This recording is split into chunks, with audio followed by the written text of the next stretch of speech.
natin na ang responde ngayon, nakikita natin, talagang inaabutan ng pulis ang mga kriminal. Sa Cebu, ganun din ang nangyari.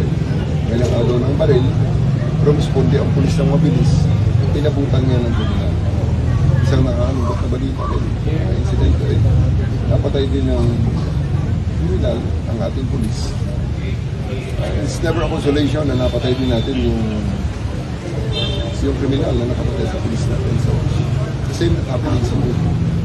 So, well, on your question, we are reviewing our procedures.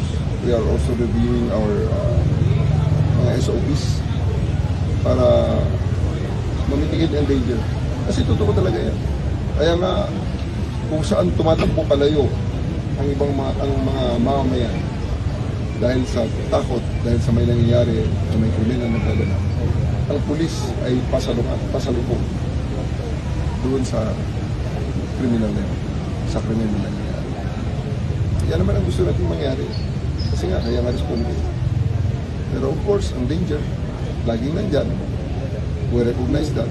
We are going to review our procedures, our equipment, kung makakatulong ba ang additional na armory ng ating mga tauhan or yung SOP on our first danger.